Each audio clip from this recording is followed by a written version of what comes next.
Hello दोस्तों, कैसे हैं आप सब। आइए आज आप सबको ले चलते हैं लाइट हाउस दिखाने। सवेरे के सूर्योदय को देखने के बाद हमारा ये प्रोग्राम था कि हम लाइट हाउस देखेंगे और हम सी बीच के ठीक सामने स्थित लाइट हाउस देखने के लिए पहुंच गए। और ये लाइट हाउस बहुत ही देखने में खूबसूरत लग रहा था दूर से, और हम लोग नज़दीक आए। लेकिन नज़दीक आने पर एक पोपट हो गया।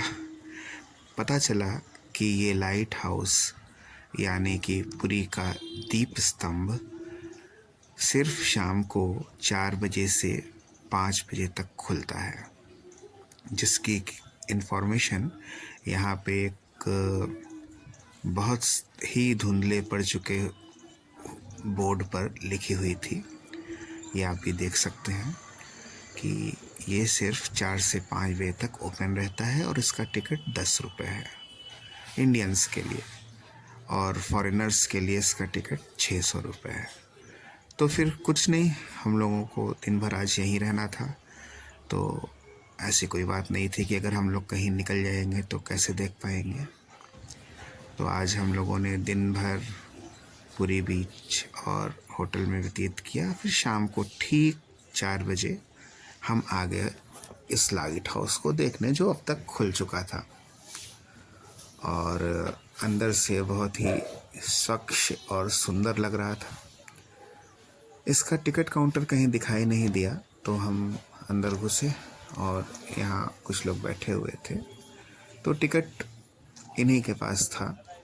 इनसे हम लोगों ने टिकट लिया और इन्होंने एक हिदायत भी दी कि भाई आप ऊपर जा तो रहे हैं, लेकिन लाइट हाउस के अंदर पेंट लगा हुआ है अभी नया नया, जिससे आपके कपड़े गंदे हो सकते हैं। तो अगर कपड़े गंदे हुए तो जिम्मेदारी पूरी तरह से आपकी होगी। तो मैंने भी कहा ठीक है, कोई दिक्कत नहीं है, मुझे लाइट हाउस तो देखना ही है। और ये हम ऊपर आ गए। ऊपर से ये नज़ारा तो भाई साहब, इसको शब्दों में वर्णन नहीं किया जा सकता। क्या दिव्य अनुभव था ये, वाह। दूर तक फैला हुआ समुद्र और उसका रेतीला तट, और चूंकि शाम को 4 बज रहे थे तो सूर्यास्त भी आगामी कुछ समय में होने वाला था। तो हमने सोचा कि आज हम पुरी के इस लाइट हाउस से ही अपना सूर्यास्त देखते हैं। सूर्योदय पुरी बीच से और सूर्यास्त लाइट हाउस से। तो लगभग यहाँ पे हमें 1 घंटे बिताने थे, क्योंकि 5 बजे तक सूर्यास्त होता है। और बहुत ही ठंडी हवा चल रही थी, बहुत ठंडी हवा चल रही थी। और देखने में समझ में नहीं आ रहा है, लेकिन ये जो 4 मंजिला टावर है, वो सारे आप देखिए, जो अगल बगल होटल्स बने हैं पुरी बीच के ठीक सामने के पीछे पूरा शहर बसा हुआ है, वो सारे इस टावर से छोटे ही थे। लगभग कहने को तो, दिखने को तो ये 4 मंजिल था, लेकिन ये 6 मंजिल से मेरे ख्याल से कम नहीं होगा, क्योंकि ये पुराने समय का बना हुआ टावर था और सी बीच पर निगाह रखने के लिए इस टावर का निर्माण किया गया होगा। तो बहुत ही दिव्य अनुभव हो रहा था। ये पूरा पीछे का पोर्शन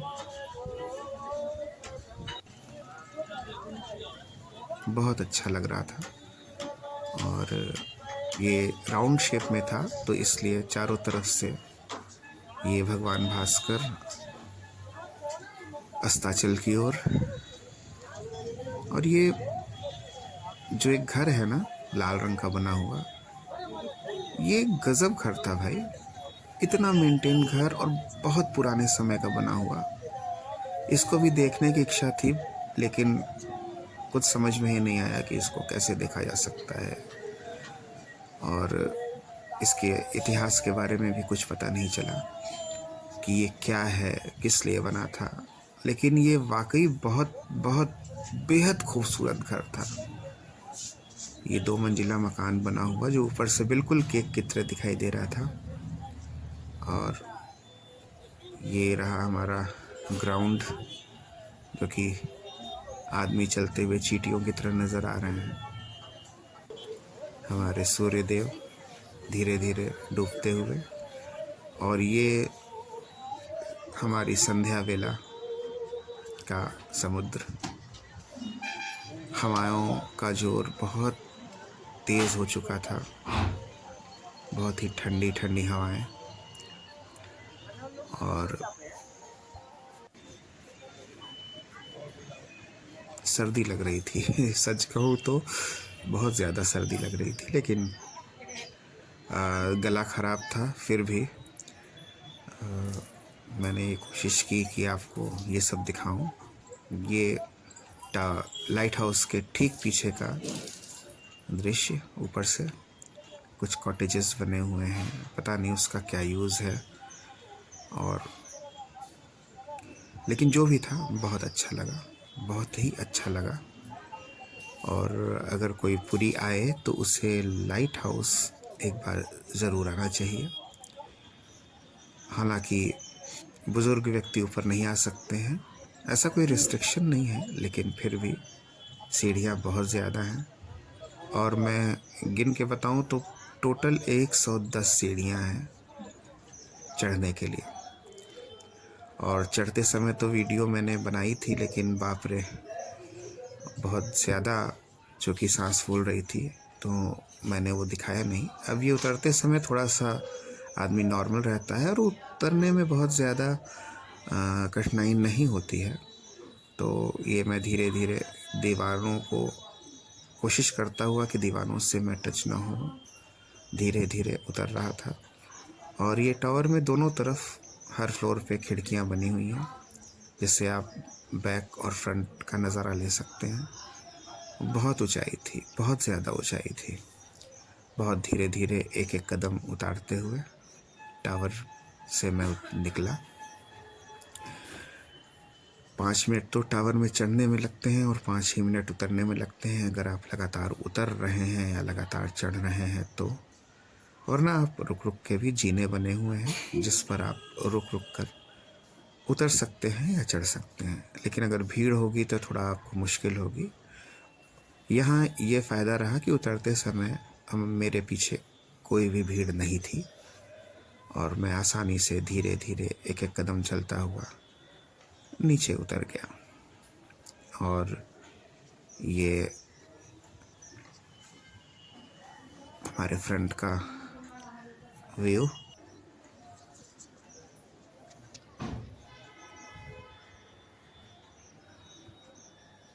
उतरना थोड़ा ज़्यादा आसान होता है चढ़ने से, तो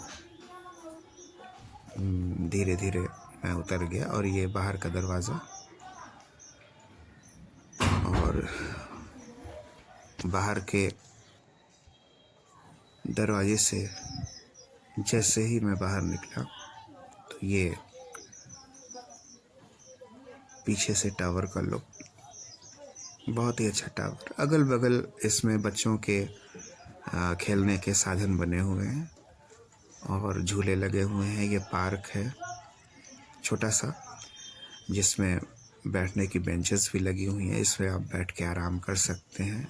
और एक ये बहुत बड़ा सा हल, ये यहाँ क्यों रखा था या बना था मुझे नहीं पता, समझ में नहीं आया, लेकिन अच्छा लग रहा था। एक मॉन्यूमेंट टाइप का था तो अच्छा लग रहा था। बच्चे यहाँ आके बहुत खुश हो सकते हैं, क्योंकि यहाँ झूले भी लगे हुए हैं, और यहाँ आप कुछ देर नीचे समय भी व्यतीत कर सकते हैं बैठ के। बहुत अच्छा गार्डन है। और ये ठीक नीचे लाइट हाउस के तोप, पहली, ये दूसरी तोप और ये तीसरी तोप। ये तोप भी शायद पुराने समय की ही रखी हुई है। और उसके बाद हम टावर से बाहर निकले। एक बार फिर टावर को देखने की इच्छा हुई, तो फिर हमने पीछे मुड़ के पूरे टावर को देखा। ऊपर अभी भी बहुत सारे लोग खड़े थे, मतलब टावर के को देख रहे थे और जाने वाले लोग भी थे। तो ये लाइट हाउस, और भाई हमारे बनारस में तो इस तरह का टीवी टावर ही है जिस पे चढ़ने की अनुमति किसी को नहीं है, लेकिन ये लाइट हाउस बहुत अच्छा लगा। हमारा टीवी टावर तो इससे बहुत ऊंचा है, लेकिन इस लाइट हाउस की तो बात ही निराली है भाई, बहुत अच्छा लाइट हाउस। लाइट ऑन कर दी। और फिर शाम ढलते ही हम लोग चले आए सामने बीच पर। रात में ऐसा कुछ दिखाने को तो होता नहीं, लेकिन ये दूधिया रंग की जो रुकिए तो बस समुद्र की लहरें हैं कर लेते हैं। वो देखने में मज़ा आ रहा था। और सिर्फ आवाज़ सुनाई दे रही थी, जब लहरें करीब आ रही थी तभी दिखाई दे रही थी। आगे गुप्त अंधेरा था, जैसा कि आप देख सकते हैं, कुछ नहीं दिखाई देता, सिर्फ दूधिया रंग की लहरों के अलावा और उनकी आवाज़ों को सुनने के अलावा। लेकिन बहुत अच्छा लग रहा था। शाम को भी रात को भी हम लोग यहाँ काफ़ी देर बैठे, और यहाँ बैठ के सुबह दोपहर और शाम तीनों टाइम बहुत ही अच्छा लगा। और हर समय एक अलग अनुभव था। सुबह का अलग अनुभव था, शाम का अलग अनुभव था, दोपहर का अलग था, और रात का ये अनुभव तो बिल्कुल ही अलग था। आप बैठिए, दुकानें खुली हैं, चाय पीजिए, अंडा खाते हो तो अंडा खाइए, ब्रेड खाइए, बिस्कुट खाइए, बहुत सारी चीज़ें यहाँ अवेलेबल होती हैं खाने के लिए, जिसे आप बैठ के यहाँ खा सकते हैं और अपना टाइम को स्पेंड कर सकते हैं। बहुत ऊंची ऊंची लहरें उठ रही थी, और इसकी आवाज़ सुनिए। ये रहा पुरी बीच हमारा रात के समय, दूर तक फैला हुआ, लाइटिंग ही लाइटिंग, जिधर देखिए उधर लाइटिंग। और इसके बाद हम लोग काफ़ी देर यहाँ बैठे रहे, और बैठने का तो कोई टाइम होता नहीं, जब तक आपकी इच्छा हो आप बैठ सकते हैं। और जैसा कि मैंने पहले ही बताया था कि यहाँ कुर्सियाँ अवेलेबल होती हैं। और ये रहा लाइट हाउस, रात के समय हमारे होटल के टॉप फ्लोर से दिखता हुआ ये लाइट हाउस, जिसमें अभी हम लोग होकर आए थे। बहुत अच्छा लग रहा था।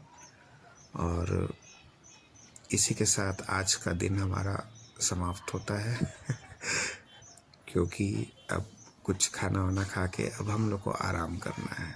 काफ़ी समय बिता लिया हम लोगों ने।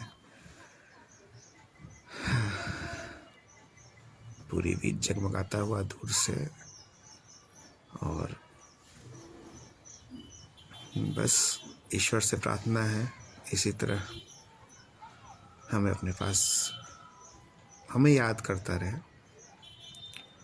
अपने पास बुलाने को कहूँगा तो कुछ गड़बड़ हो जाएगी लेकिन बस इसी तरह याद करता रहे और हमें खुश रखे।